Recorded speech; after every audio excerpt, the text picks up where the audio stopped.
Сәлем достар, сіздерге екі ғибратты оқиғаны жеткізгім келіп отыр. Сондықтан лайк басуды және подписаться кнопканы басуды ұмытпайық. Ал біз бастадық. Ілгеріде өте ақылды және әрі дана патша өмір сүріпті.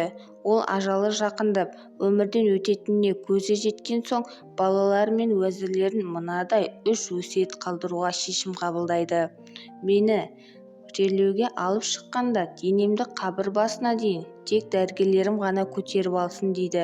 Ал екіншісі, денемді алып шыққанда мына жатқан жермен көріме дейін алтын күміс теңгелер шашып отырыңдар дейді.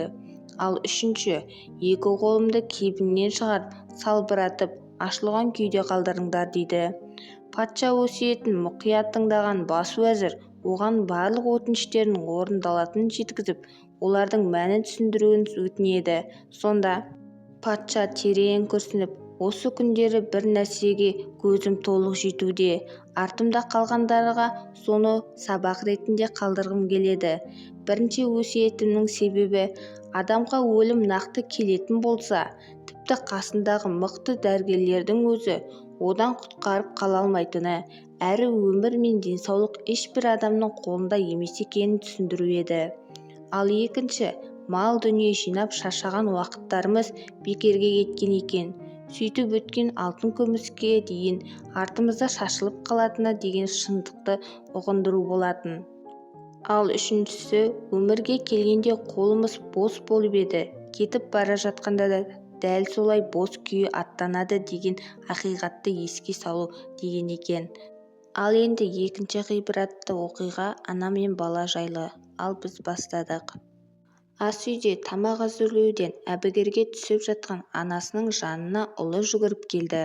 Ештеңе деместен бір жапырақ қағазды қалтасына сала кетті.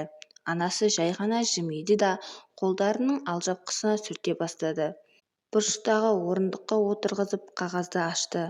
Жоғарғы жағына анасының ұлына деген қарызы деген жазу бар екен. Оның астына мынадай тізім жазылып қойыпты. Ауладағы жапырақтарды тазаладым, 100 теңге. Бөлмемді жинадым, 80 теңге. Дүкенге бардым, 200 теңге. Қоқысты шығардым, 50 теңге. Үй тапсырмасын орындадым, 150. Көршінің затына апарып бердім, 90. Барлығы 670 теңге депті. Осы сәтте баласы анасының аңдып отырған болатын. Қағазды оқып болған соң, ақша бере ме деп күтіп отыр екен. Алайда анасының терең ойға батып кеткенін байқайды. Анасы көп ұзамай қолына қаламсап алды да парақты теріс айналдырып, мынаны жазуға кірісе бастады. 9 ай бойы барлық ауырлықтарға шыдап, толғақтың қиындығын бастан өткердім, тегін. Түні бойы жылағаныңда ұйықтамадым, ауырғаныңда дәрігерге апардым, үнемі жаныңда болдым, тегін. Сені жуындырып, нәжісіңді тазаладым, киімдеріңді үтіктедім, тегін. Ойыншықтар мен тамақ, киім, тіпті мұрныңа дейін сүрткеніме дейін де тегін. Сені жағылып қалам екен деп уайымдап және әлі күнге дейін уайымдайтын сәттерім үшін де тегін. Балапаным, менің саған деген жүрек толы махаббатым да тегін. Осындай жазылғандарды оқып біткен баланың жанары жасқа толып, анасына қарады да, анашым, мен сізді қатты жақсы көремін, деп қапсыра құшақтады. Аз уақыттан соң қолына қаламсап алып, былай деп жазып қойды. Барлығы төленді деп. Ал осы ғибраттарды естіп, одан нәтиже шығаруларыңыз өз қолдарыңызда. Сау болыңыздар.